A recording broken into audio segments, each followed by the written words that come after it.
Greetings, mighty companions, and welcome back to Transforming Relationships Through A Course in Miracles with Doc Quinns and Spirit, Anna and Greg, and the Spirit of Truth that we have invited in. And this is our class where we take the ideas of A Course in Miracles and apply them to our relationships. I know, live for you. This is the ultimate reality TV right here.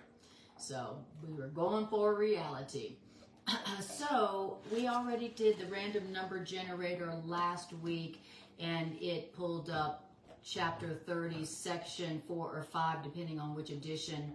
And this is part 2 from last week. And the section, if you have the blue covered edition, is the End of Illusions. And that is chapter 30, section 4. And if you have the original edition, in whatever form you may have it, there's lots of different forms of the original edition. It is chapter 30, section 5. And the original title of this section is The Toys of Fear. Dun dun dun. The Toys of Fear. And we always read on this particular broadcast out of the annotated, so sometimes following along in the blue book can be somewhat challenging. Sometimes. Because some of the sentences or paragraphs could be missing. Yes. But I think this one's pretty good right now. It's usually by this far toward the end of the book, the editing has calmed down. Yes. Except for the title of this, but yeah, most of the editing was in the first 8 or 9 chapters. yeah, exactly. So this is part 2. I don't remember the name that I gave to the class last week, but the title that I gave to this class is How to Drop Your Scripts and Finally Be Free. I was going to say, I would have named it, Our Scripts Are Killing Us. Okay. Killing me softly. With your script. Killing me softly with my scripts. Right. How do you kill joy for sure? Make a script. Project a script. If you want to kill your joy and be disappointed and be angry all the time, then develop scripts for how everyone should act in what you dream your life is meant to be. All right. So we read the first 3 paragraphs in part 1, and so we're going to pick up where this class will start as paragraph 4. But I'm just going to read through without stopping. We'll see. We forgot to turn this light on. Okay. So I'm just going to read through the first 3 paragraphs that we did in part 1, and then we'll go we'll start paragraph 4 and go deeply into that. And if it sounds like there's a cow drinking water in the background, well. Whenever the dogs start drinking water loudly or harumphing or barking, that means time to start class. Yep. So somehow they know. They're just quiet, all the time. just chilling, laying around, and then as soon as class starts up, hey, let's get a ball and play in the room. Let's slurp water for 5 minutes. Let's growl to go outside. Exactly.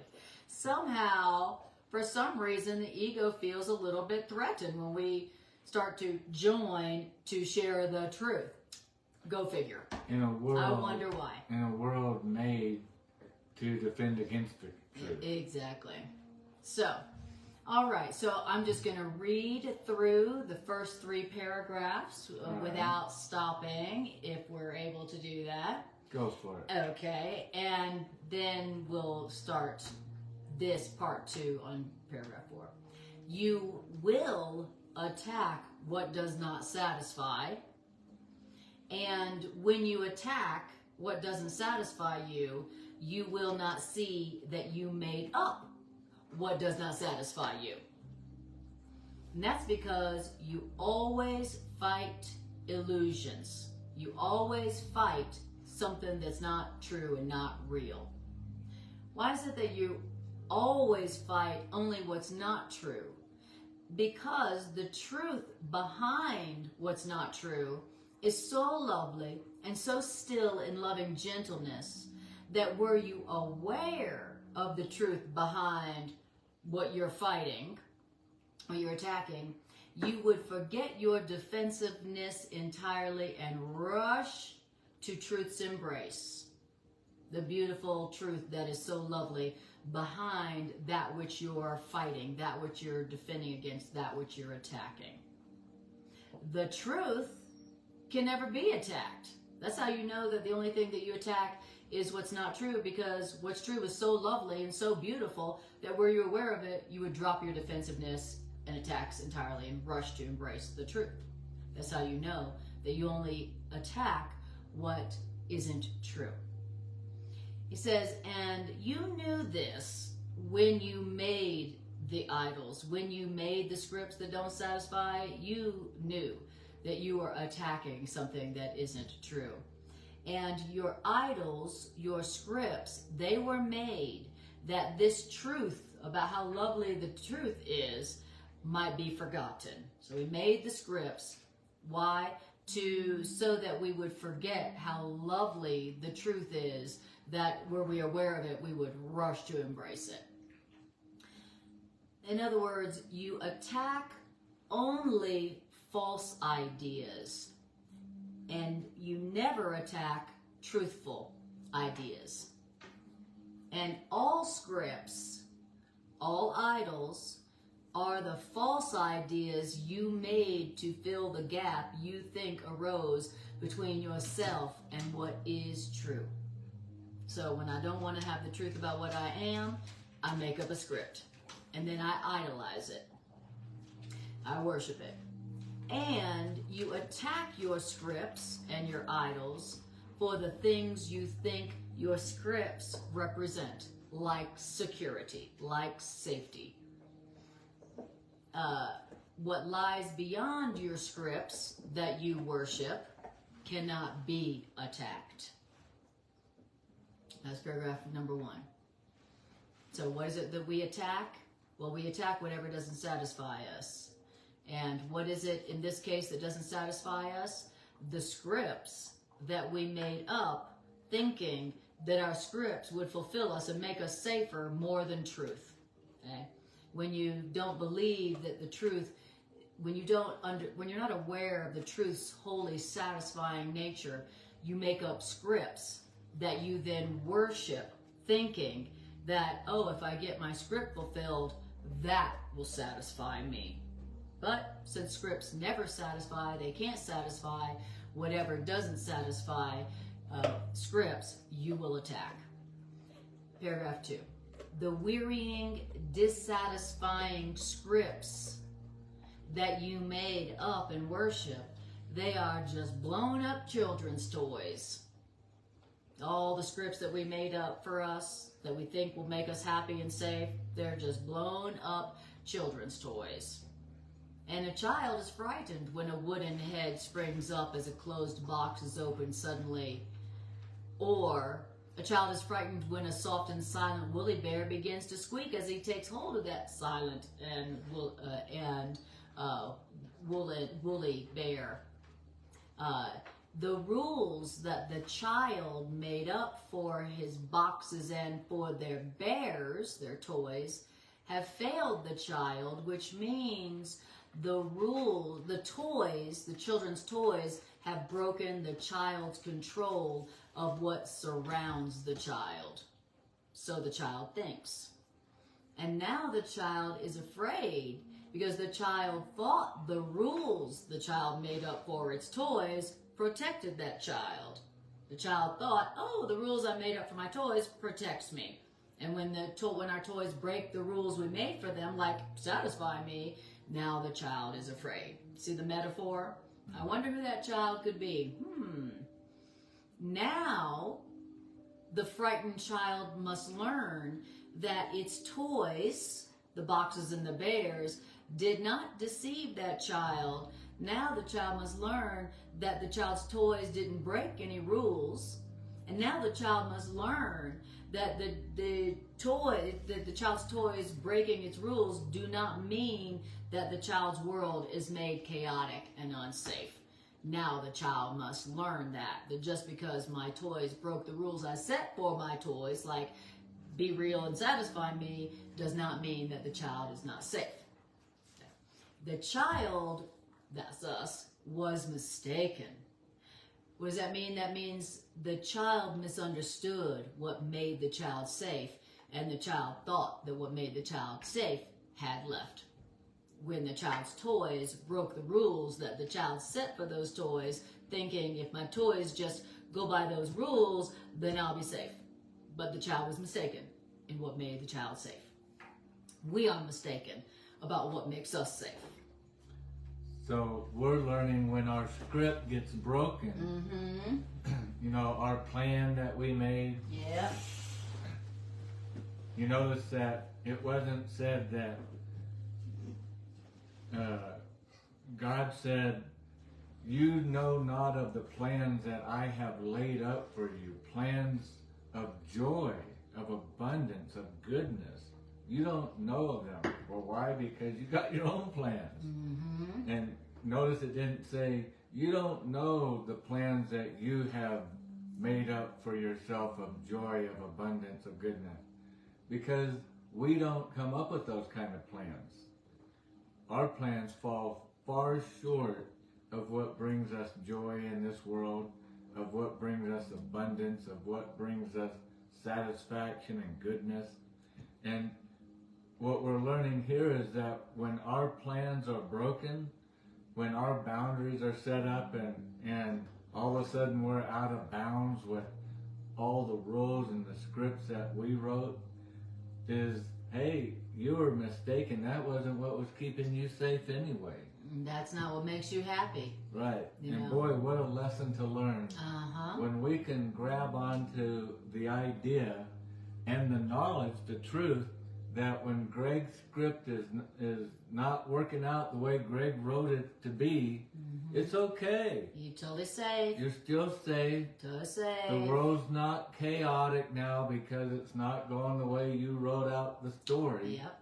And that's good news to know that, well, even though I can't recognize it and I can't see it right now, I mean, this is freaking me out, what's happening, or this is scaring me, or this is making me uncomfortable.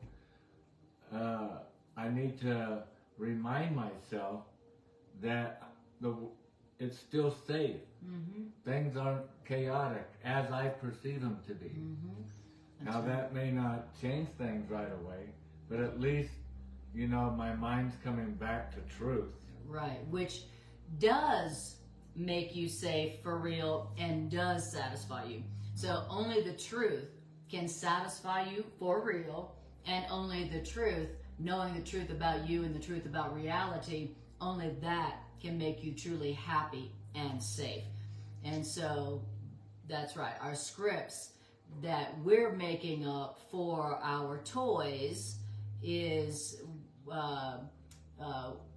the rules we made up for those toys will be broken by our toys. So every script you make up that does not involve, I'm going to turn to the truth and learn the truth about myself, and that will satisfy me and make me feel safe, will fail you. Every script you make up that doesn't involve the truth is going to fail you. It will dissatisfy you. It will not make you feel safe. You will feel like your world is made chaotic, and then you will attack it. Because remember the first line, you will attack what does not satisfy you. So any script that you make up for, you know, how other people are supposed to make you happy and feel safe, will fail you, it will dissatisfy you, and you will attack them. So if you are attacking, it's because you made up a script that you then gave to somebody or some situation without asking that person, hey, do you mind fulfilling my script for happiness and safety for me, even though it's going to totally fail? Whenever you're attacking, whenever you're angry, it means you've made up a script for safety and happiness that you projected on the world that can never fulfill your script. And so that's why you're upset, according to the Course. All right.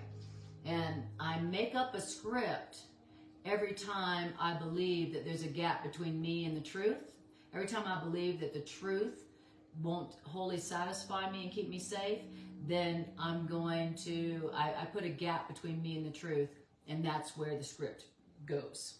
Okay. So the gap between you and truth that is not there is filled with scripts in countless forms.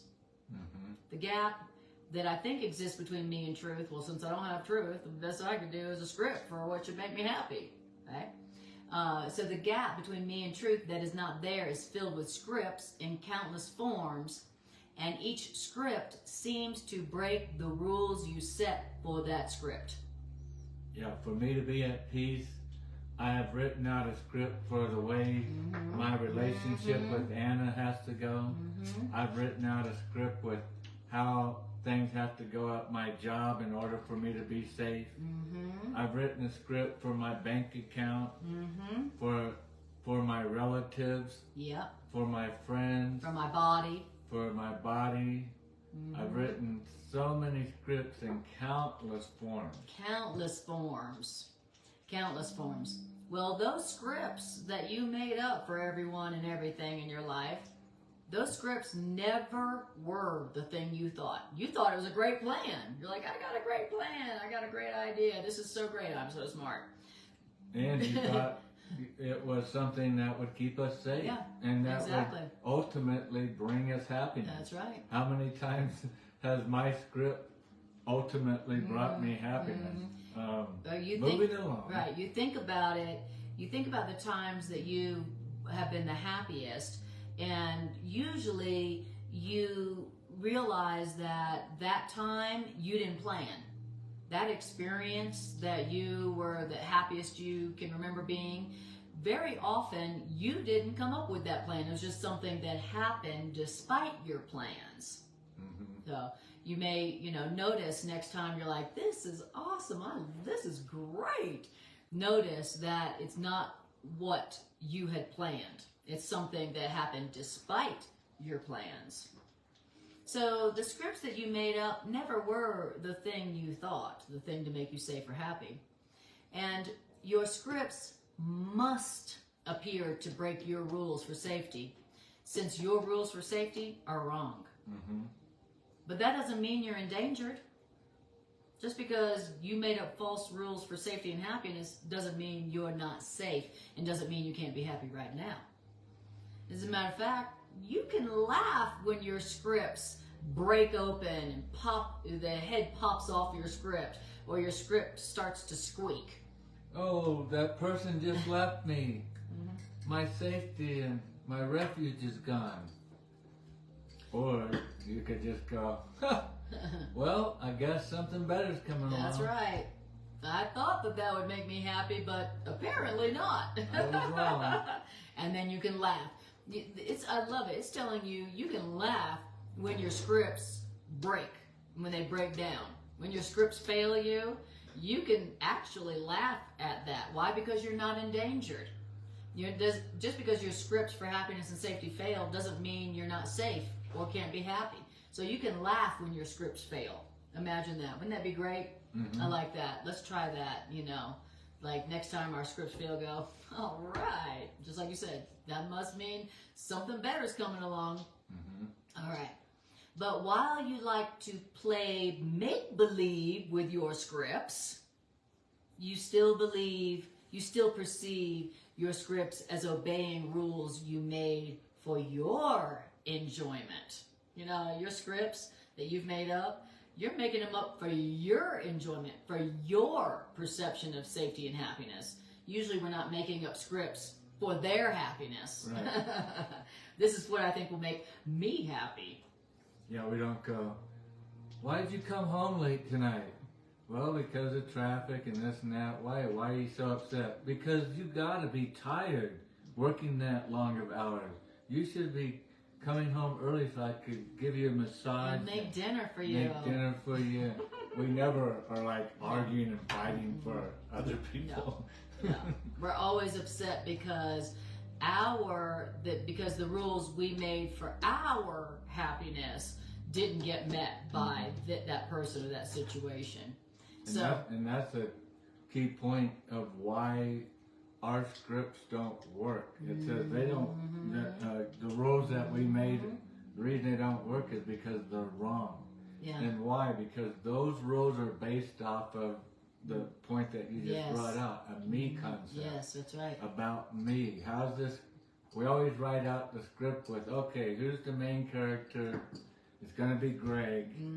And then how does everything work so that it works out for Greg? That's right. Excluding his wife, his daughter, his father, his brothers and sister, and a slew of other people. The script's always written out coincidentally for this one particular person in mind.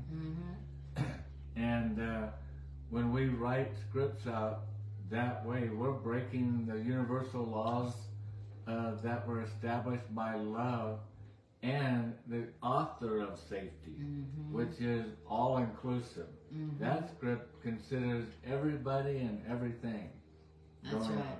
Exactly. The opposite of scripts is God's plan for your happiness, which cannot fail to satisfy you if you accept that plan.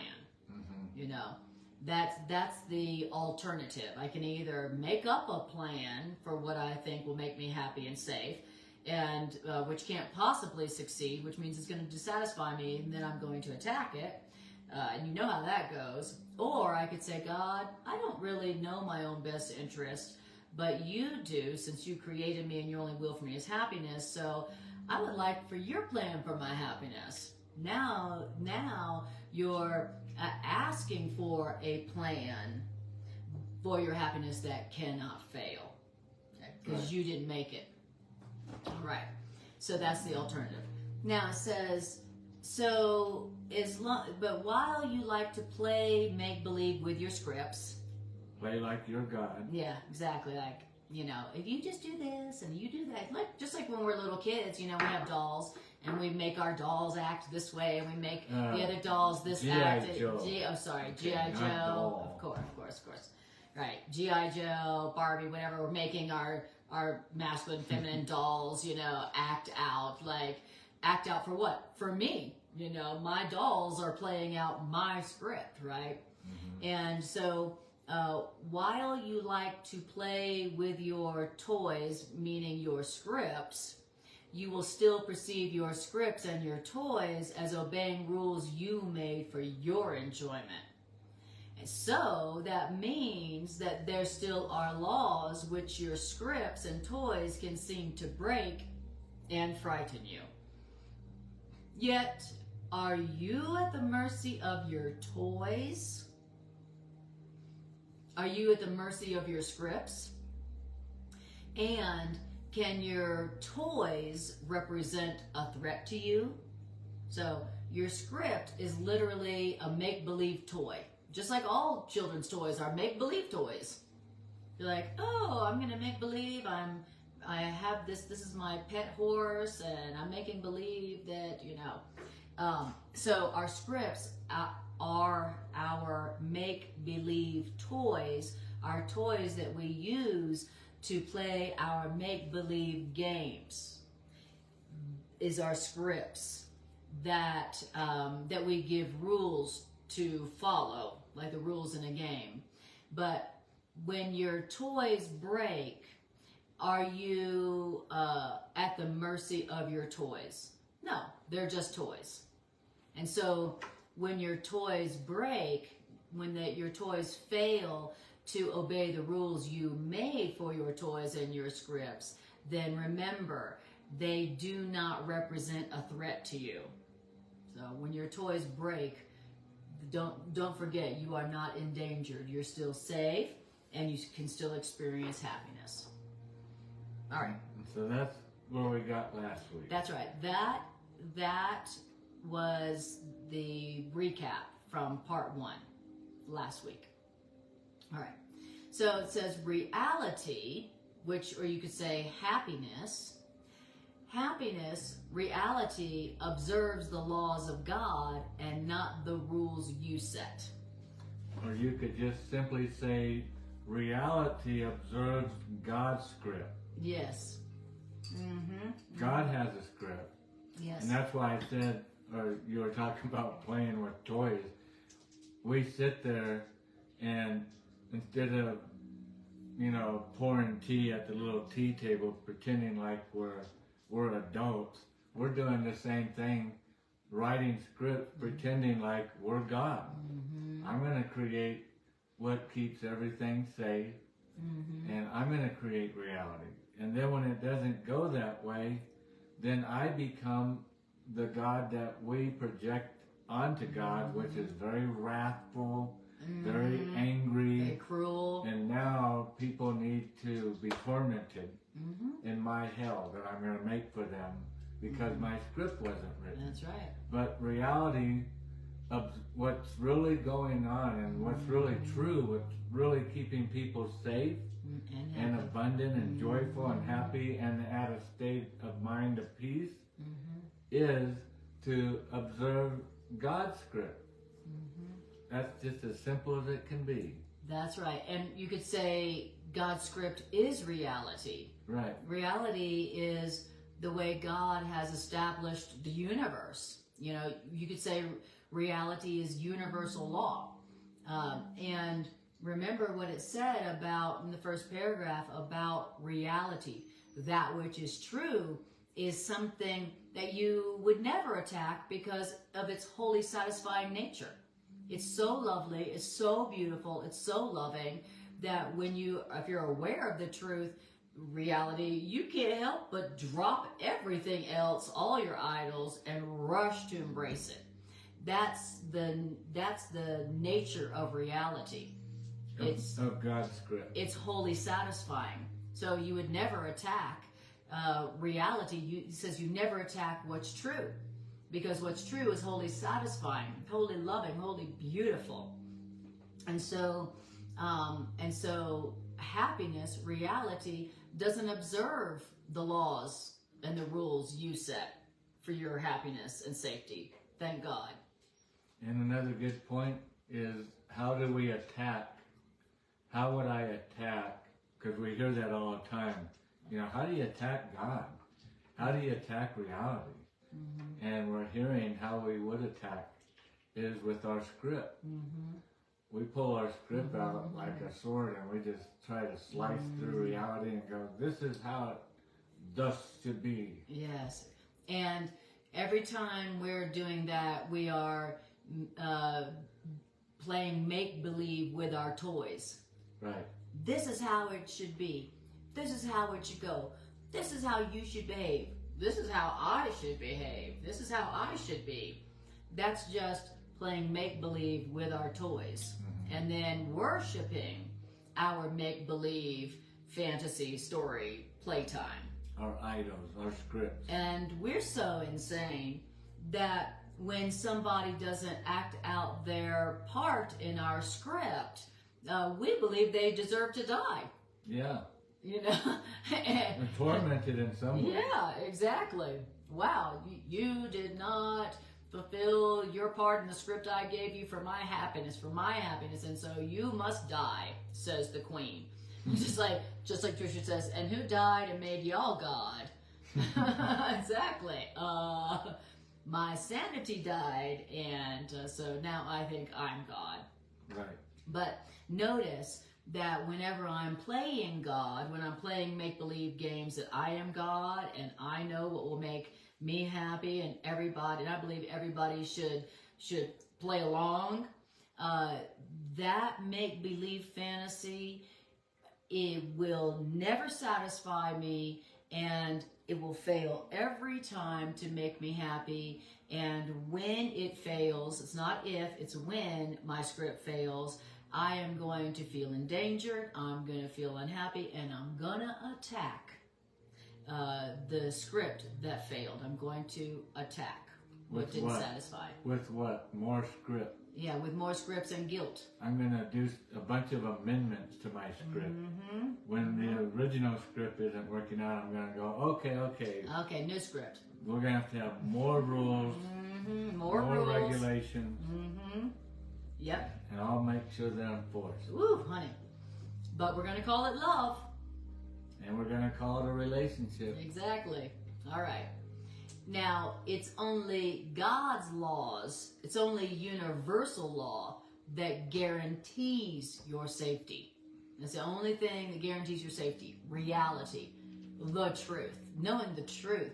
Being aware of the truth about yourself and the nature of reality. That's the only thing that guarantees your safety and your happiness. I love what Tony says, because Tony, Anna and I often, if we ever give a real testimony of our life, how in the last, I'm going to say 7 years, for me, that I just told everybody, family, friends, and everybody, I'm following God.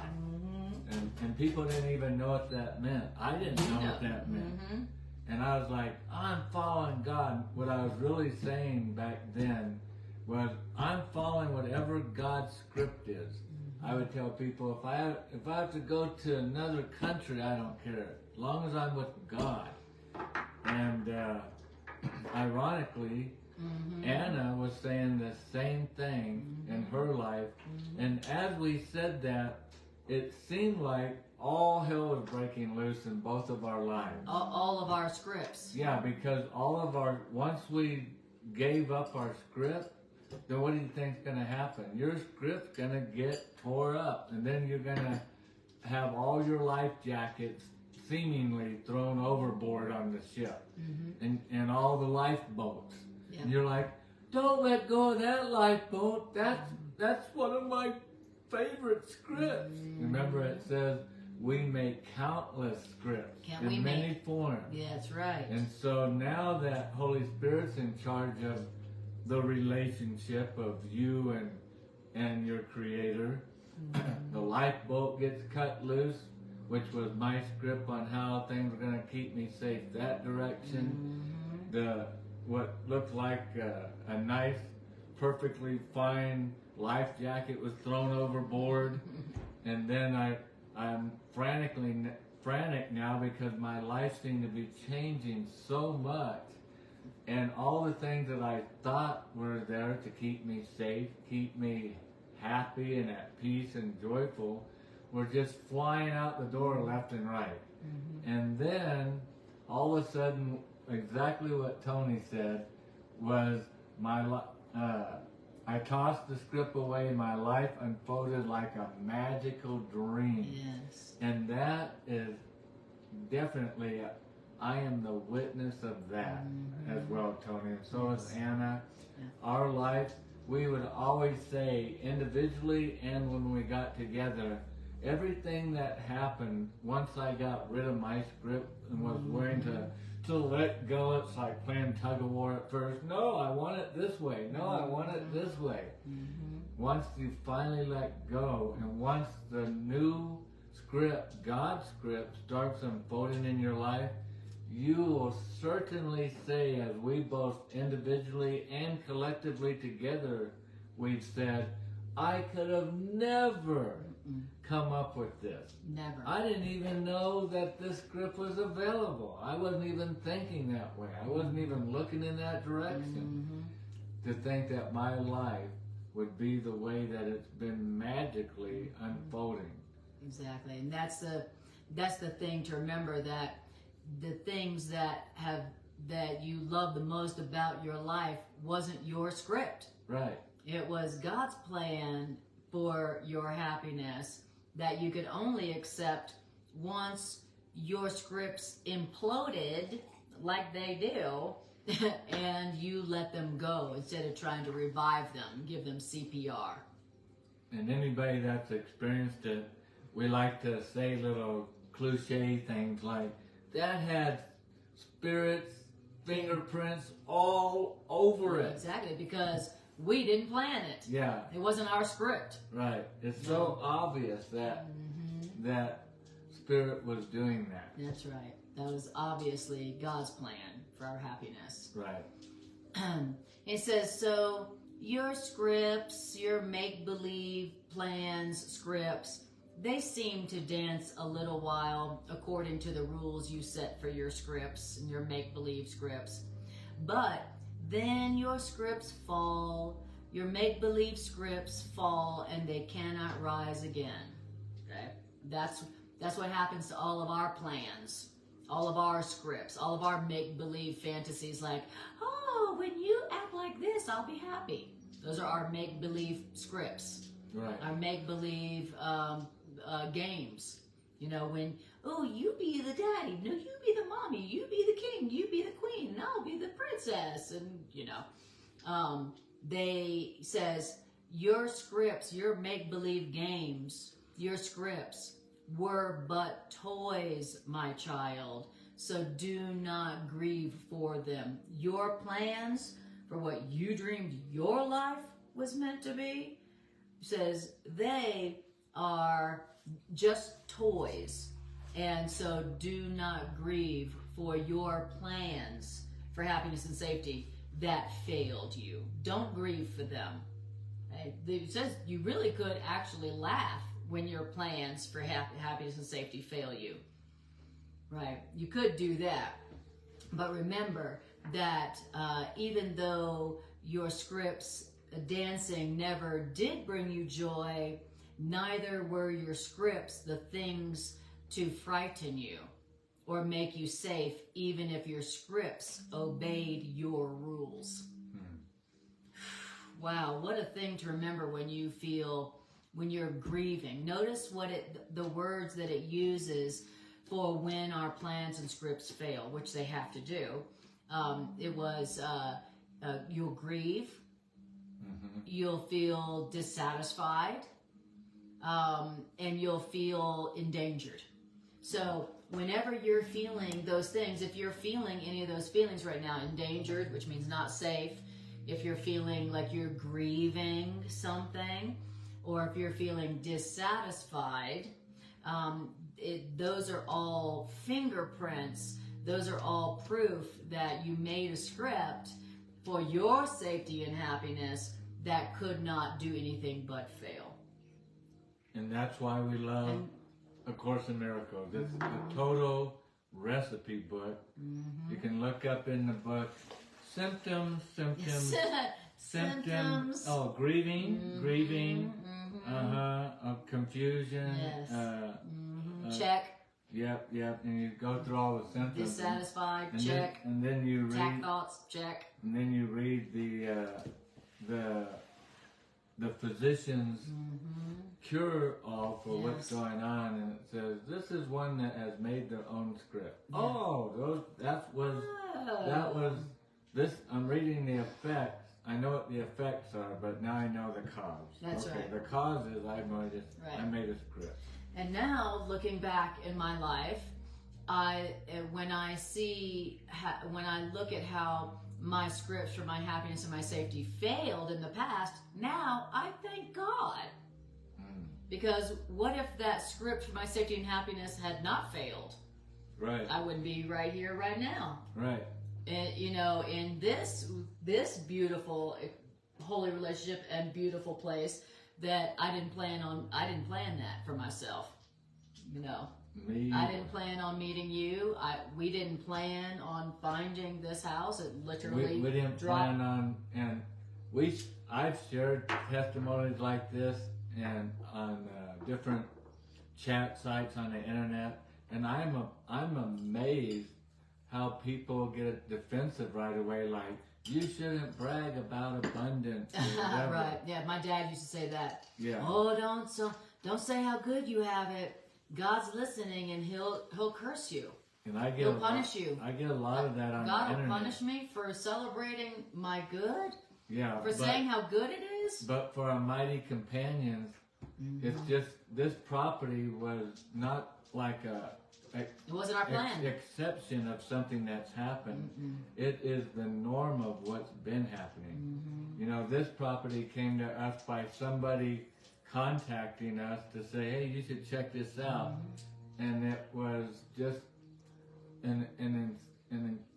truly the property of, when we first walked it, I was crying. I was crying walking through the forest thinking, somebody's going to be allowed to actually own this, be the custodian of this land and this property, and we might even have a chance at being that custodian. And there were offers way over our offer, but the owner wanted to selectively give the property to who they thought would be good custodians, just by chance, coincidence. But those are the stories we could tell you, sit here for the whole class, and literally just bounce from one story to the next. Of plans that we didn't make up, but that we received that really did satisfy us. Exactly. And so remember, you know, when you, in your grief, in your dissatisfaction, in your sense of endangerment, remember, the truth is that you've been saved from your own scripts. Right. You've been saved. You don't realize it, but we always cry when we've been saved. One of our idols Yes, fall. we always cry. One of our scripts fall. Whenever one of our scripts fall. But until our scripts fall, we can't accept universal laws, scripts, plan for our happiness, which cannot fail. It's like, as long as you are willing to accept a plan for your happiness that you didn't make, then you can experience happiness beyond your wildest dreams.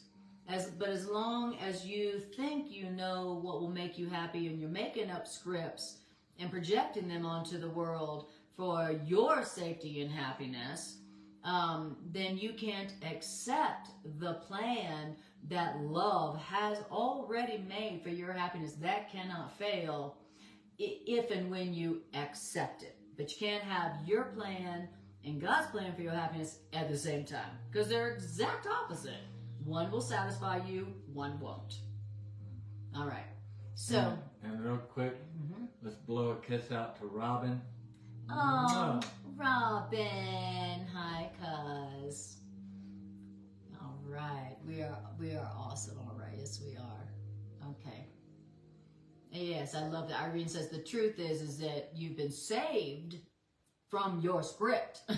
Even though you're grieving for the loss of your script, you're grieving and you're angry and dissatisfied and feel endangered because your script didn't work out the way that you had planned. The truth is that you were saved from that, because that that plan could never satisfy you ever and give to you what love wants to give to you. All right. So then it says, you know, the dancing of your make-believe scripts never did bring you joy, but never were your scripts and your toys things to frighten you or to make you safe, even if they did obey your rules. Your scripts, your make-believe stories, they must be neither cherished nor attacked. Your scripts, they need be not cherished or attacked.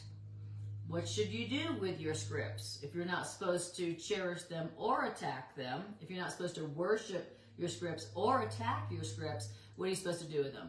Just merely look upon them as children's fantasy toys without a single meaning of their own.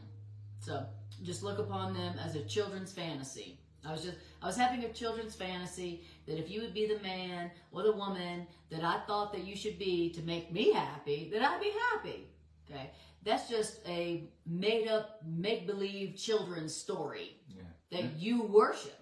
And I'm getting upset, and then when I get upset, I love how the Course always does this. It doesn't tell you to well, now you're upset, so just run away and hide. It doesn't tell you to close your ears to listening to your script. Right. It literally tells us to look at it. Yeah. To look at it. And then, because if we're not aware of what's creating our issues and our problems, we can't fix the problem. It doesn't help if the plug was not put in the oil tank at the bottom of the engine, and we just run and hide because there's a problem. It's leaking oil. Look at the engine. Look at what the cause of the problem is, and then it can be fixed. And I love how the Course always brings us back around to just look at it. And when I'm getting upset, I can just look into my life, and you don't have to go far, and you're going to see why. You're going to know why you're upset. Well, the upset's coming from this. And whatever this is, behind this is a whole wagon trail of my scripts behind it. And so it's easy to see, oh, that's where my upset's coming from. I had a script. I had a script. The dissatisfaction, feeling endangered, attack thoughts, and grieving. Those are all signs. Those are all clues and symptoms that you made a script for what would make you happy and safe. And because it's a children's toy, it's a make-believe, then the rules for your script had to fail. And that's all that happened. But don't grieve for your failed script. Don't attack your failed script. Just look upon your failed script as what it is. It was just a script for happiness and safety that had no meaning at all. Okay? So if you see meaning in one of your scripts, then you will see all the scripts. If you think one script of yours that you've made up will work and make you happy, then you're going to see scripts. You're going to have scripts for everyone and everything. Because if you believe that happiness and peace comes from your plans, then if you believe that in one situation, you're going to believe that in all the other situations and relationships. And the good news is, if you see no meaning in any of your scripts for happiness and safety and peace, then your bad scripts will not touch you. They won't hurt you. So, oh, here's my script. It's just a script. They don't mean anything. It's just a silly script. I don't know what really makes me happy, obviously, right? Then now the script can't dissatisfy you. It can't grieve you. It can't endanger you.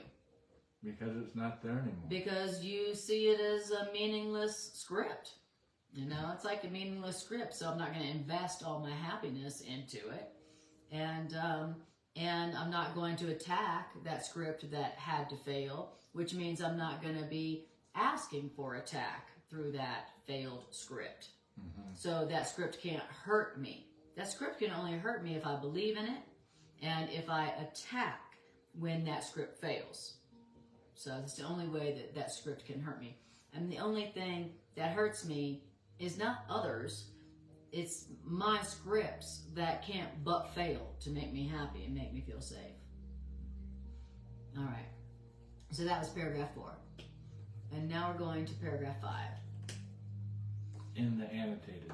Yes, which means the original edition. It says, appearances deceive because appearances are appearances, which means not reality. So scripts are just appearances. Like here, oh, when this happens and you do this and this changes and when we do this and when this happens, then we will be happy. That's just an appearance. That's just an appearance. Oh, because they have this and they did this, now they're happy. That's an appearance. And it says that do not dwell on appearances in any form. You know, just because someone looks happy, just because that script looks like it would make you happy, does not mean that that script can make you happy. It's only the appearance of that script. It's only the appearance that that script can make you happy. So don't dwell on appearances in any form. Because appearances, how things appear, they only hide reality, and appearances bring fear because appearances hide the truth. So do not attack the appearances that you have made to let you be deceived. Because if you attack those appearances that you made to deceive yourself, you're going to prove that you have been deceived.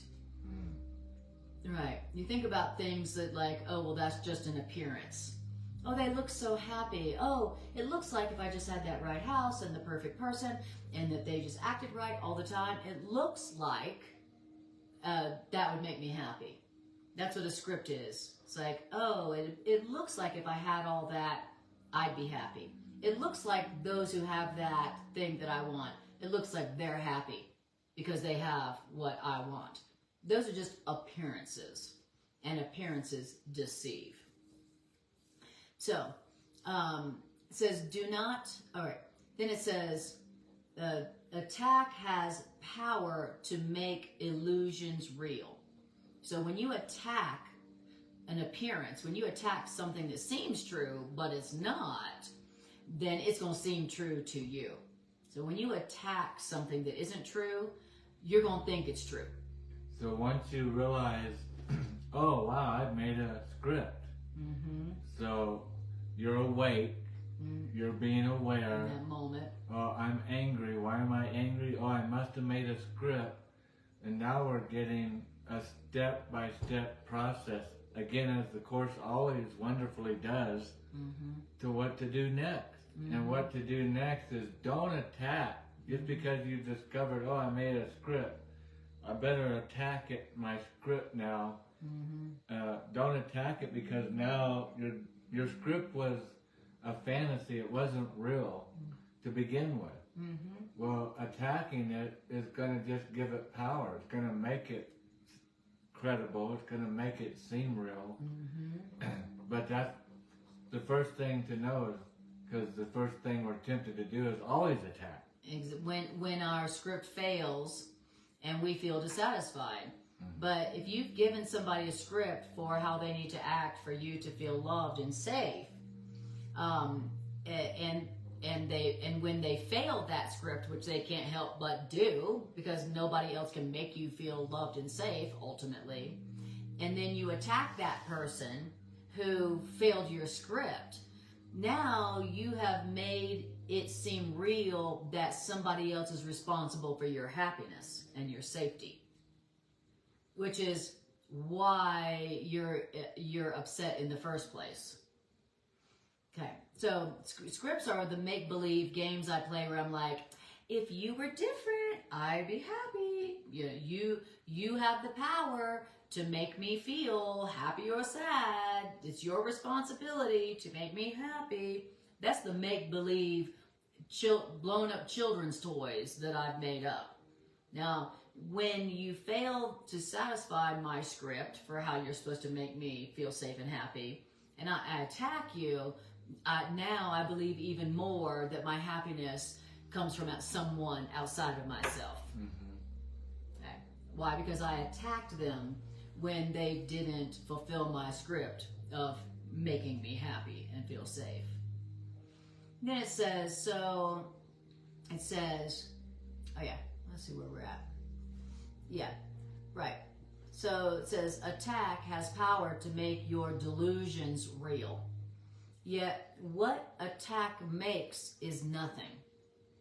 Who could be made fearful by a power that can have no real effects at all? What could it be but an illusion, which means making things appear like to itself? So don't attack others or situations when your scripts fail to satisfy you, which they have to do. Don't attack them, okay? They don't have power to make you happy. They don't have power to make you endangered. They don't have power to make you feel safe. They don't have power to make you feel unsafe. They're just nothing. Your scripts are just nothing. So don't attack them, okay?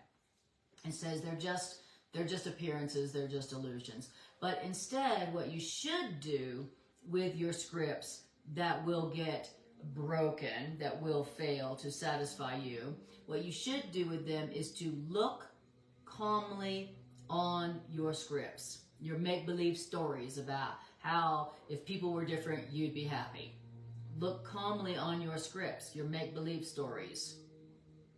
And what that means is understand that your scripts are just idols, which but dance to vain desires.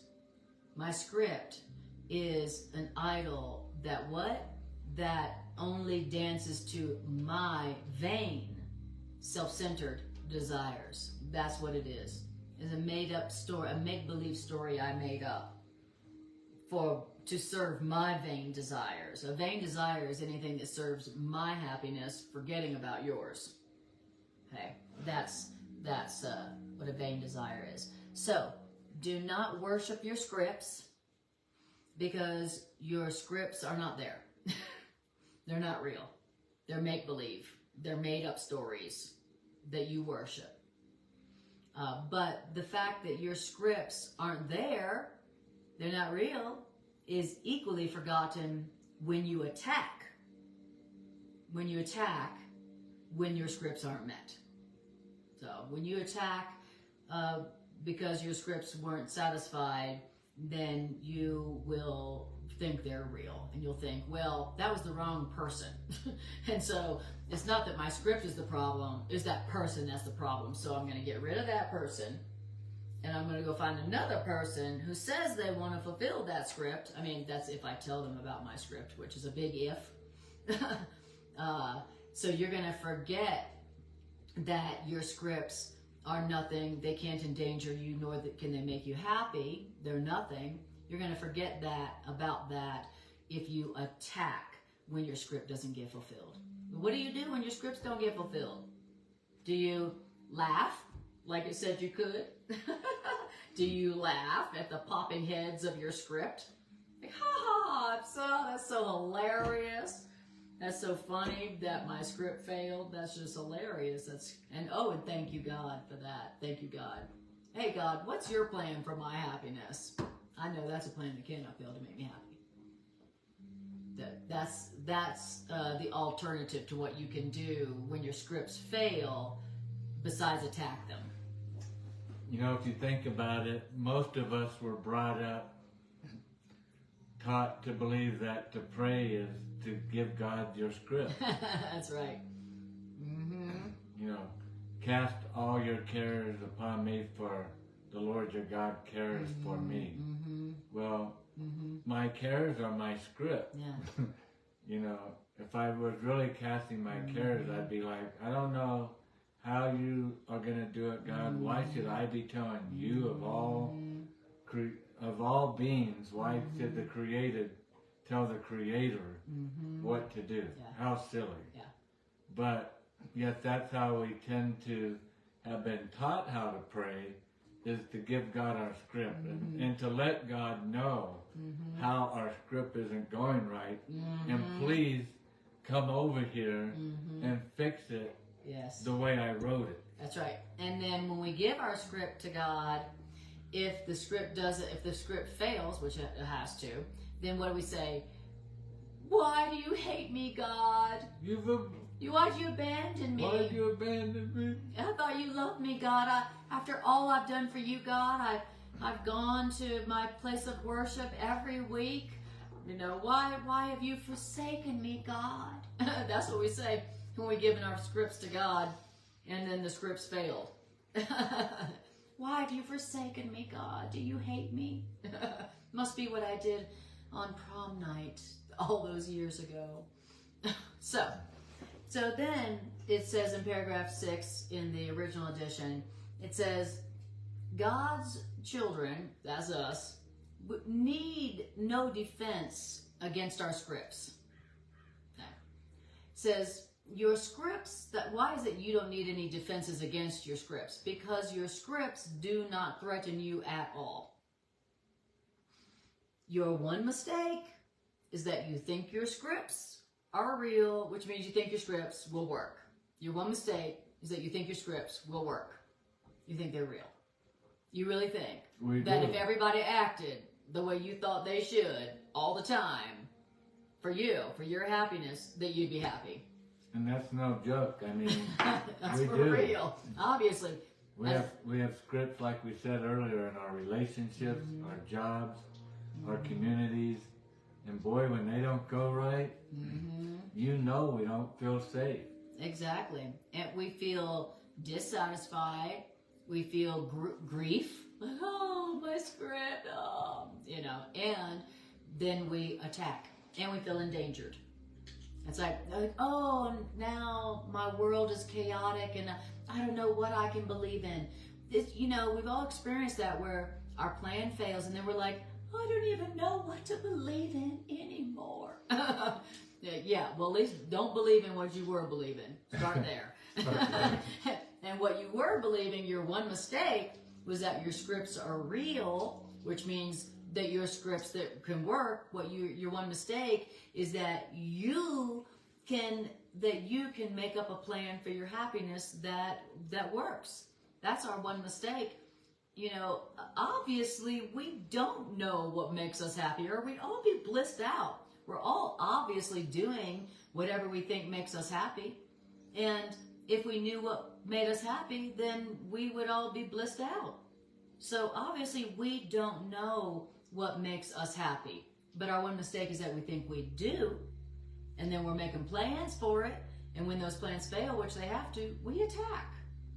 Okay? And which makes us more unhappy, which then makes us want to make more plans, a different plan.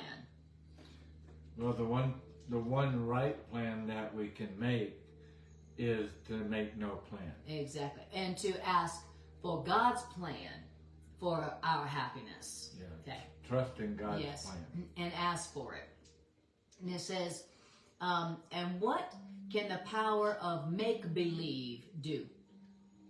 What can the power of make-believe do? What can the power of illusions do? If it's an illusion, if it's make-believe, what kind of power can it really have? Really? It says, scripts can only deceive the mind that wants to be deceived. You'll only believe that your scripts can work when you want to be deceived. And you know, so every time I make up a script, I am wanting to be deceived. I'm wanting to be deceived. Wow. And so, you know, every time we're like, how could you betray me? I feel so stupid. You know, when you're feeling like you've been deceived, yeah, you should be saying, wow, I really wanted to deceive myself there. That's interesting. Wow, that's my call for love. That's my call for help. Whenever was it that line, beware of the temptation to perceive yourself unfairly treated? You know, beware of your temptation to see yourself as betrayed. Right. You know, the only one who can be betrayed is the one who wanted to be betrayed. Says A Course in Miracles. Takes all the fun out of it. Doesn't it? Have nobody all to the blame. make-believe. The make-believe story goes, oh, you betrayed me. You deceived me. You deceived me. That's the make-believe story script. The not make-believe story is, I wanted to be deceived and I used you as a mechanism to do it because I made up a plan that will fail and you executed it perfectly. Thank you. And so now I can blame you for not feeling safe. Yeah, exactly. That's exactly right. You know, we wanted to deceive ourselves about what really makes us happy and safe, the reality. We wanted to deceive ourselves we wanted to see happiness and safety as things going our way outside of ourselves. We wanted to deceive ourselves, and then we used the other person. You know, and instead of thanking them for playing their part in our desire to deceive ourselves, instead of thanking them, we attack them. Yeah, because what they're really doing is showing us, demonstrating to us, proving to us how many times we have to tell you your plans and scripts don't work. I'm a witness to it. Your living roommate, your partner, your mate. I'm witnessing to you that your plan doesn't work. Yes. Tricia says, I was freed. Buy them flowers. Buy them. That was something I told Yeah. Tricia a long time ago. I said, you should buy them flowers, Tricia. You should buy them flowers. Yeah. Not be holding a grievance. Don't be angry. Don't attack them. You should be thanking them and buying them flowers. And that's the miracle, of Course in Miracles. That's the miracle. Is it takes what looked like was a grievance, a pain, The grief. a sorrow. Yes. It takes our sorrows and it wipes every tear away because you realize, oh, wait a minute. I was upset a moment ago because my script was broken. But now that I've looked at it from a God's perspective, another way, even if I can't see it yet, I can know for certainty that I'm being protected. Yes. I'm being watched over for. Yes. I'm being cared for. Even when I can't see it, I still am being cared for. That's right. Exactly. And now that script has failed and I'm not worshiping that script and investing my time and energy into it, now I can turn to God and, like Irene said, God, what's your plan for my happiness? I have no idea what it is, but I know that's all I want. So what's your plan? And there's never been a time, ever not one time, where I turned from the disappointment of my script and asked God what God's plan for my happiness was. That literally it did not. It didn't occur. It never happened. Every single time I prayed that, I turn around and here's a plan. Here's my happiness unfolding in a way that I would have never planned for. I would have never thought of in all my machinations and all my make-believe. And it is funny because when you look back at it, you can always see it's almost embarrassing. My plan was this. Right, here's my plan. This was my plan, this little tiny piece of coal. And God's plan, I couldn't even hold it in both of my hands together. That's right. And so my plan always looks so little thinking. Yes, exactly. Our plan for happiness looks like a lump of coal compared to the kingdom of heaven. Yeah. You know, and so like it says, our one mistake is that we think our plan's real. We think our plans are valid. We think we know enough to plan for our safety and our happiness better than our Creator. That's our one mistake. That's our one mistake. We think we know enough about what makes us happy, even though we're miserable most of the time, to plan for our happiness and safety better than our source can. Yeah, that's our one mistake. Now, it says, right, your scripts can only deceive you when you want to be deceived. Well, let's just say this. People can deceive you only when you want to be deceived. Only when you've given somebody a script that cannot be fulfilled about how they should make you feel safe and happy, only then can you feel and experience yourself as betrayed. But that doesn't mean that you're unsafe or unloved. It just means that you came up with a plan for your safety and happiness that was vain. It was just for you, and that can only fail because you wanted to be deceived. You wanted to believe that if someone acted or spoke a different way or gave you what you wanted for specialness, that you'd be happy. Okay, that's you wanting to be deceived. So it says, and you can make a simple choice that will forever place you far beyond deception. Okay. Would you like to learn what the one choice you can make is that will place you forever beyond deception? Would you like to know that you don't ever have to worry about being deceived again? in any of your relationships? Like, what? Wait a minute. There's a way that I could be certain that I could never be deceived again in my relationships? What is that? What's that one simple choice that will place me forever far beyond being deceived again? Whew, what is that? Well, you need not concern yourself with how you can be forever placed far beyond being deceived. You don't have to concern yourself with how this will be done. For this, how this will be done, you cannot understand. So you don't understand how you can do that. So you don't need to concern yourself with how to do that. All you need to do is understand that mighty changes have been quickly brought about when you decide one very simple thing. And what is that? That you do not want whatever you believe your script gives. You don't want whatever you believe your script gives you. When you decide that one very simple thing, then you will be being placed so far beyond being deceived again.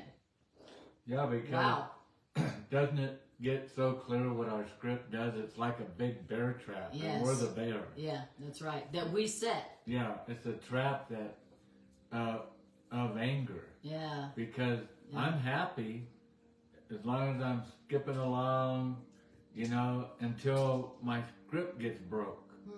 And now I'm angry, or I'm upset, or I got anxiety. I don't feel safe. My script's been broke.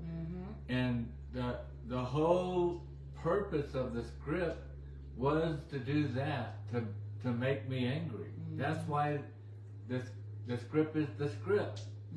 Is I want to be deceived. Yes. I want to be angry. Why? Because the Course tells us in many places that I believe that I deserve punishment. What better way to punish myself than to make myself angry? And how better to make myself angry than to make up a plan or a script that is certain to fail. Certain to fail. So, in other words, it's certain to make me angry. It's certain to make me upset. It's certain to cause me to have tears and sorrow. That's right. And God comes along and says, hey, you want to wipe all those tears away? Let go of that script. I'm reminded of an old saying that for the children of God, return to your first love. And what's our first love? When we, like Anna and I, when we were first in love, I never had a script for her. I just wanted her to be herself. I just loved the way. Just wanted me to be happy. I just loved the way she was. The last thing on my mind was trying to change her. You thought I was perfect. She was perfect. And that's how we are with God. We first come to God, and we don't have any agenda for God to fulfill for us. We don't have no script for God to fulfill. We're just happy being with God. Wherever God goes, we don't care. It could be the 7-Eleven. As long as God's there, we don't care where we're at. We're happy. And then as time goes along, we're like, well, this has been fun and all, but let's start setting up some parameters, God. How about you make this happen, and then you do this, and make me special, God. And God give me a little bit more than everybody else. This mountain for me. You're big and strong. Can you do that? Hey, are you listening to me? Hey, this mountain didn't get moved, God. Come on, God.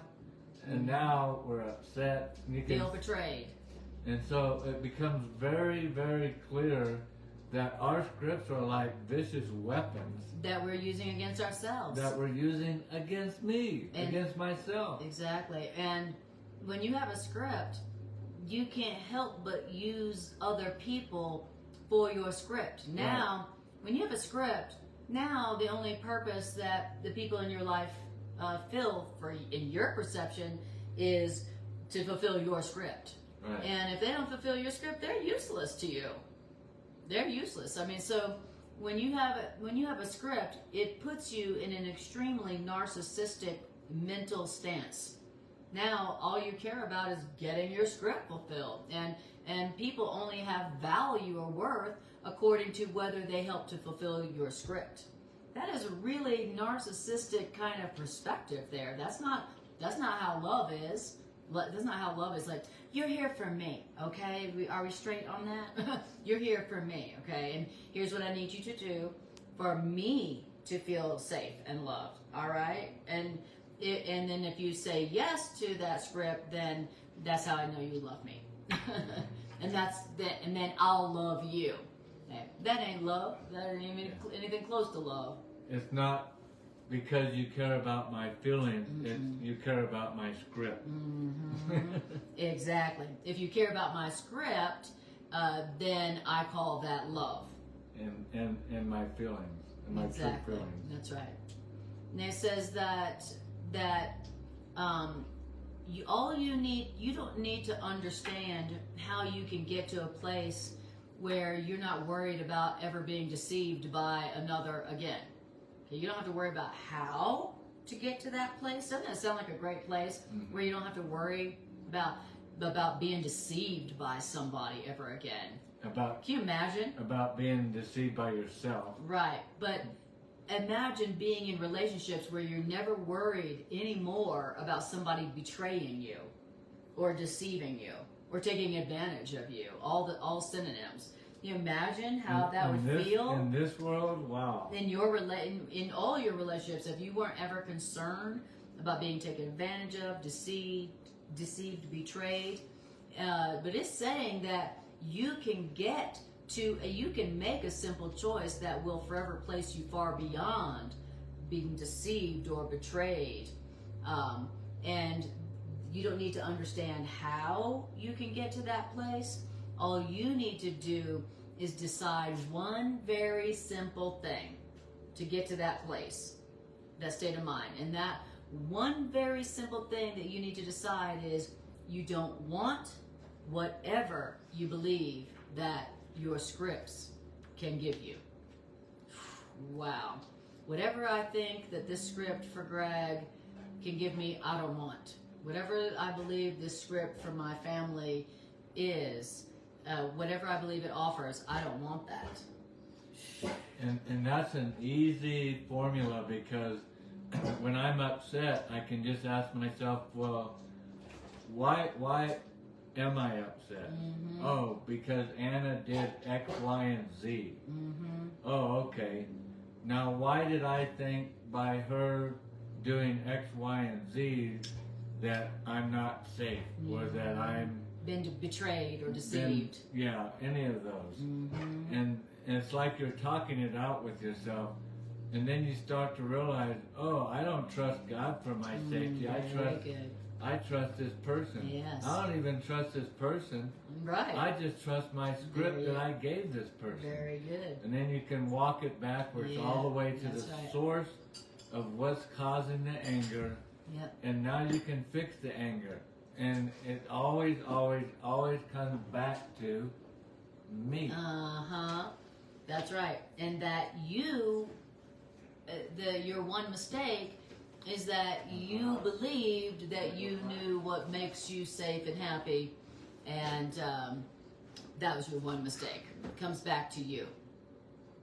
Now, it says when you make that one very simple decision that you don't want whatever you believe that this script is going to give you, then you declare that you are free of all scripts. What really makes you safe from being deceived or betrayed is you are truly free. You have declared that you are free of scripts. Yeah. That's what really makes you free of the possibility of being deceived and betrayed. So you shackled yourself with your own script. Yes. And because you did it, you can unshackle yourself by releasing yourself of your own scripts. Yep. You're your own jailer and your own prisoner. That's exactly. Your own jailer and your own prisoner. Exactly. And so when you decide that one very simple thing that you don't want, whatever you believe, this script for you know who gives you, you declare that you are free of scripts. And when you declare you are free of scripts, you are free. Isn't that interesting? That's the only thing that shackles us. Right. That's the only thing that makes us feel like a prisoner. It's the only thing that makes us feel limited is the scripts that I am making up. My make-believe stories, my scripts that I'm making up and projecting onto everyone. Yeah, because I could say, well, you know, my script is, we went to a party last night, and it wasn't, but thank God. But I'm just making up something that could be true. It was true for me before in my relationship with Anna. I used to have a script that if she talked to certain guys or for too long to certain people, that I would get nervous. I would feel threatened, right? And once I realized, hey, that script is bringing me pain. That script is bringing me anger or upsets or grievances and then we're going to get in a fight now and go home tonight or tomorrow morning. You know, give her my script and unfold my script. And by me letting go of that script, walking it backward, I could decide very easily, well, no, that does keep me. I'm not willing to let go of that because I do believe that keeps me safe. And so there's where the battle comes in. And now you're guaranteeing that down the line, you're going to experience being betrayed and deceived again. Right. But, you know, thinking that I deceived you, but really it was the script you made up, you know, that deceived you. Right. And so if I'm not, when I've come to realize, oh, that's what it is, but I'm not willing to let go of that. Well, as long as I hold on to that script, I'm holding on to its ability to punish me with anger, upset, all of the attributes that we having a script that we read earlier. Yeah, those are all the things that go with a script. The anger, the feeling of being betrayed, the feeling of being deceived. How could you do that to me? I feel so betrayed. How you deceived me. You could only have those feelings if you had a script, right? And you only make up a script when you want to be deceived about where the only true source of your happiness and security can come from. Why don't we do what we did at the beginning? You read the last page and a half. Okay. The last two paragraphs. Yeah. Okay. And but I think we can just skim through it, and then we can do an overview of the last two. Okay. All right. So, so freedom. We've been talking about freedom, right? Talking about declaring yourself free from your scripts, and that's the only way to truly be free. Freedom is a paradox indeed. What could freedom be except a happy dream? Why?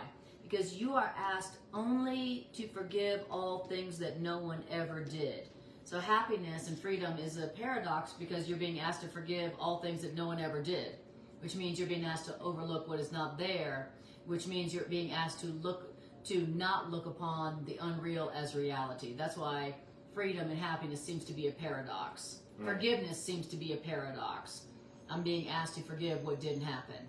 Yeah, I'm being asked to look at it differently, that I thought Anna was my safety. Yes.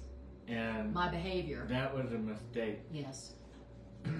Exactly. That was never real to begin with. That's not ever what really made you feel safe and secure. Yeah.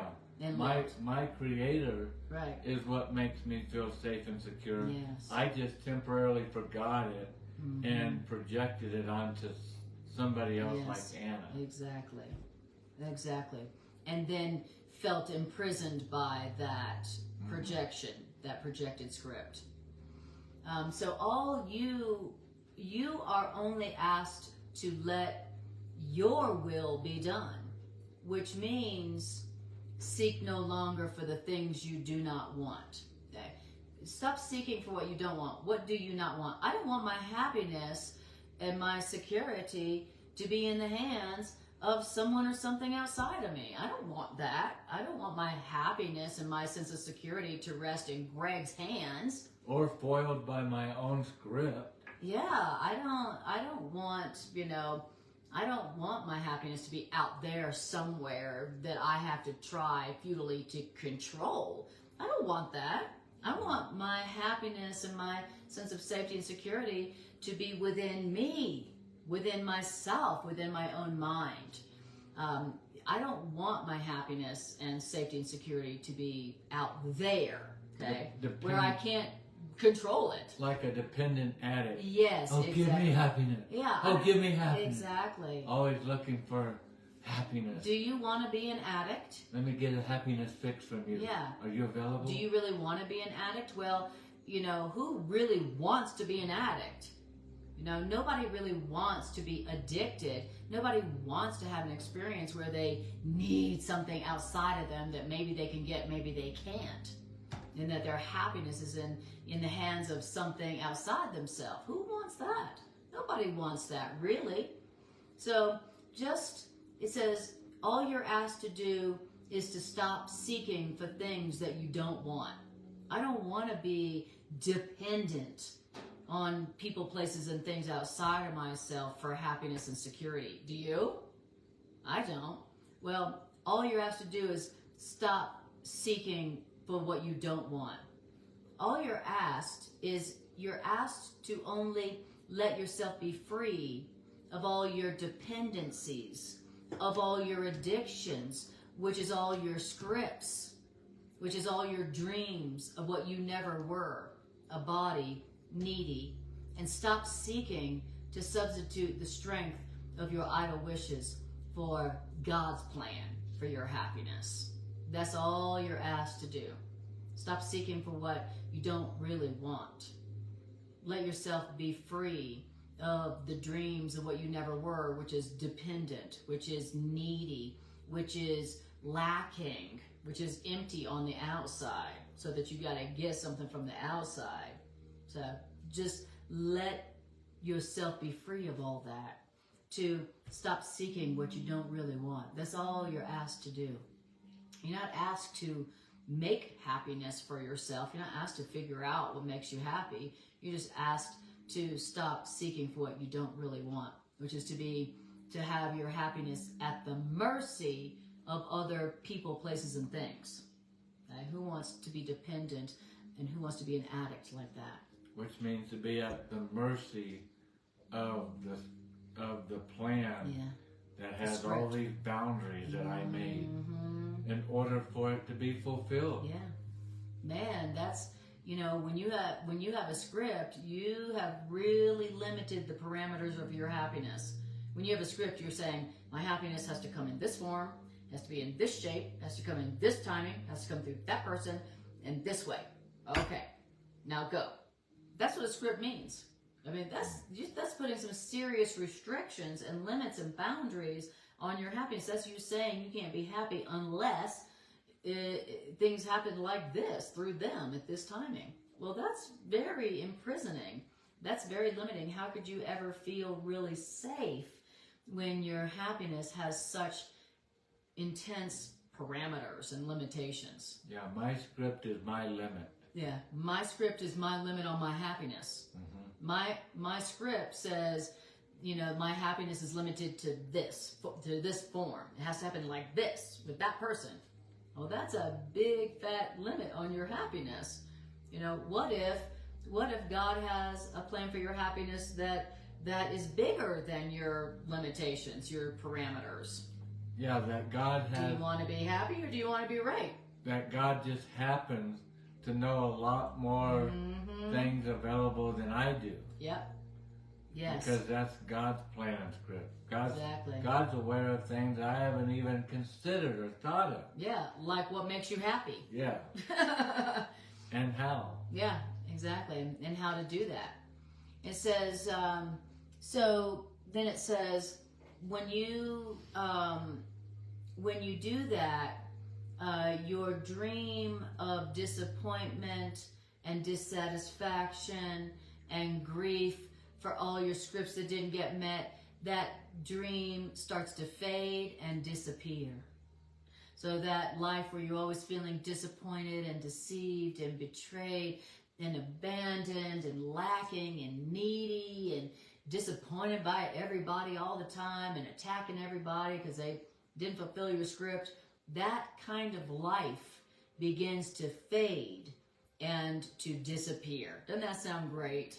Mm-hmm. Because here, the gap that is not there between you and happiness, wait a minute, there's no gap between me and my happiness? I don't have to like go figure out who needs to make me happy and go, you know, there is no gap between you and your happiness. You don't need to make a script to get somebody to fill it to make you happy. There's no gap between you and happiness. It's like happiness is within you already. You know, it's the whole Wizard of Oz thing. Oh, when you finally experience happiness, you realize you had it all along. You didn't need to make up scripts to get people to make you happy. I was going to say at the beginning of this reading that a script is really a putting off. Mm-hmm. That's what a script is. Mm-hmm. Rather than being happy now, yes, being satisfied now, yes, I'm going to prolong it. yes, I'm going to put it off, rather, is a better way to say it, yeah. by a script. Yeah. Because now I can't be happy unless or whenever mm-hmm. this script is fulfilled. Yeah. You know, characters take your places, quiet on the set. Everybody take your places. Yeah, and now we have to have this orchestrated Mm-hmm. for this act done. Yes. For me to be happy, when I could have just, you know, had a V8. You could have just experienced the happiness that you already have within you because it's built into you, because that's how you were created, as happiness. You were created as love, as peace. You don't have to go make yourself happy if you were already created that way. And that's what A Course in Miracles tells us. I could have saved a lot of money and time. And a lot of effort and a lot of attack. Beautiful. Because I think the best way to say what we're trying to say is when you're really come into where you're just trusting God's plan, you can really be at peace now. You can come into a place where you're at peace because I'm just trusting God's plan. And it's easy for me to say now because God has proven love self so much in our lives by doing that, by giving up my script, that now it becomes easier and easier and easier to trust because it has, the Course says, it's in the application of the ideas that will prove their effects. And it's in the application of giving up my script to see, I can be happy by not putting off happiness. Yeah. I can just be at peace right now. I can just trust right now. I don't need a script to be fulfilled to be content. Yes. And I know for some of us that sounds all whatever, far out talk. But it does get easier as we apply these principles. As you practice. Giving up our script. Exactly. Giving up our script. Just like Irene says, stop seeking for what you don't want. Hard to give up addictions, though. Yeah. That's what you're saying. It's hard to, and then Irene also says, my script limits my happiness. This is big to wrap my brain around. Exactly. All of our scripts are saying, my happiness needs to come in this form, in this package, through this person, in this timing. Well, that's some serious limitations on your happiness. And then this is saying that there is no gap, but you don't need a script because there is no gap between you and your happiness. Your happiness was built into you in your creation. Why? Because God is love, and God is happiness, and God is love. So God created you as happiness and as love. So you don't need a script to make you happy or to make you feel safe or to make you feel loved. I'm just realizing it's the same old game the ego has been playing us since the beginning of what we call the Garden of Eden. In the Garden of Eden, the ego staying next to us with a clipboard going, you know you're not made in the image of God, right? You know something's missing from you, right? Yeah, you're not like God. Mm-hmm. So I'll tell you what, you eat this apple here, in other words, you do this thing, now there's a gap between you being in the likeness of God already, and if you do this thing here, you'll be like God. Right. And this is the same concept, because the ego has no originality. It just keeps doing the same concept. It's the same concept of the gap. Okay, for you to be happy, which is the same thing to be like God, to be in God's likeness, to be joyful, to be content, you need to write a script, Greg, and let me help you start it out. To whom it may concern. Here's my script for happiness, which I don't have already. Yeah, to whom it may concern. This is going to be all about me, first and foremost. Just letting you know. But I want to be up front with you. Which is a big improvement, because most of the times in our relationships it's so crazy. Like, here we are giving scripts all the time, as evidenced by how upset we are all the time.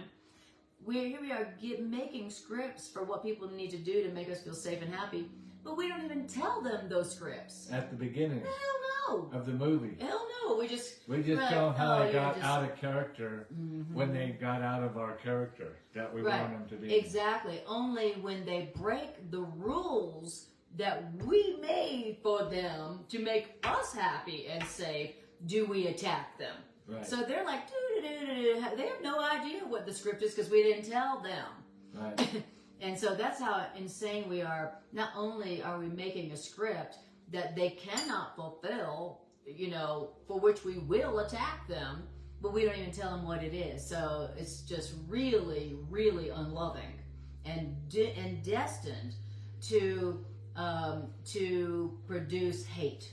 Not love, but hate. And anger. Exactly. So then, last paragraph. Yep. No more than this is asked.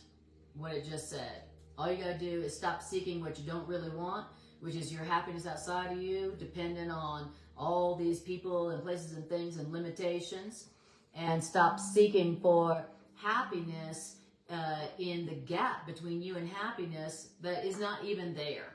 Stop seeking outside yourself, in other words. No more than this is asked. Be glad that happiness asks so little. You don't have to go find somebody, fulfill your script, and you make up a script, and then make them do it, and then attack them when they don't. Happiness asks so little. Scripts take a lot of time and effort and fancy make-believe thinking. We all know that. I mean, for real. Making up a script, make a fantasy takes a lot of time and energy.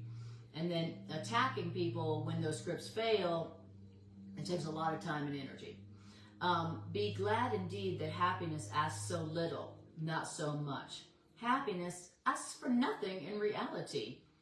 And even in delusion, happiness is only asking that forgiveness be the substitute for fear.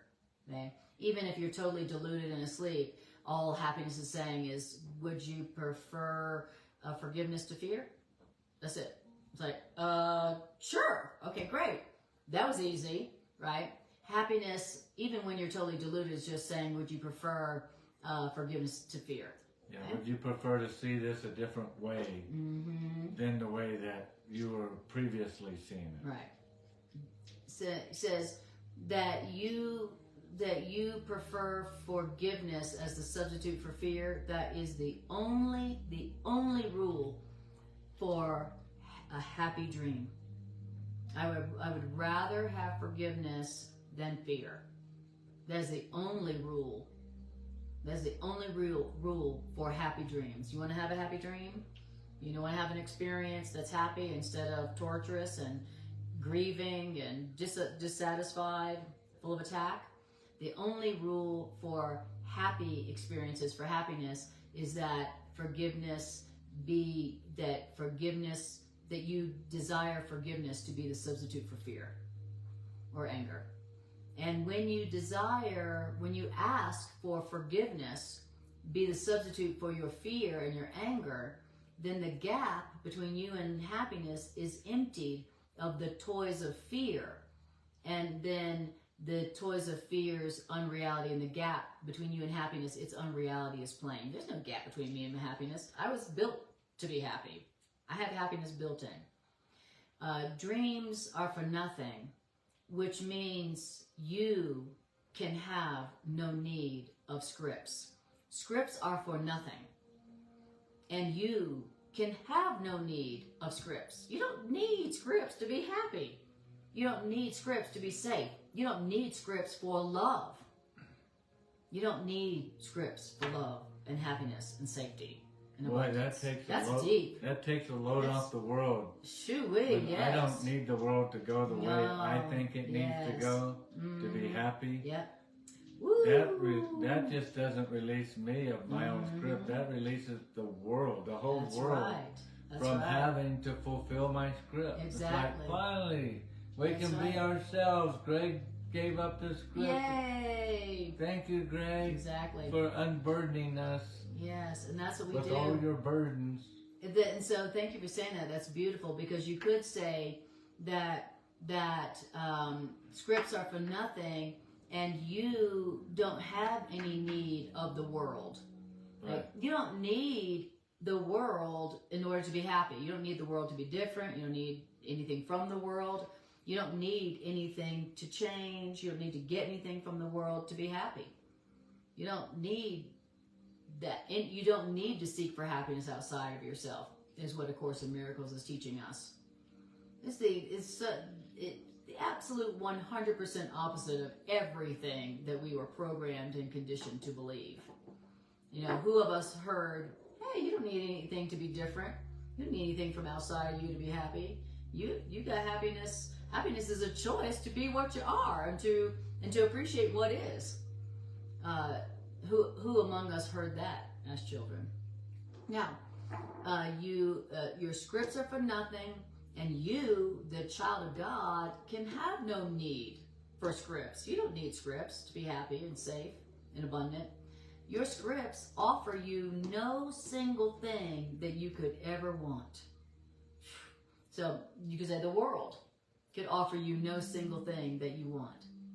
And you are delivered from your feelings of being betrayed and dissatisfied by your decision, by your choice, by your desire. You are delivered from your delusions, your deception of being betrayed and abandoned by your choice, by your desire, which means you are restored to what you are.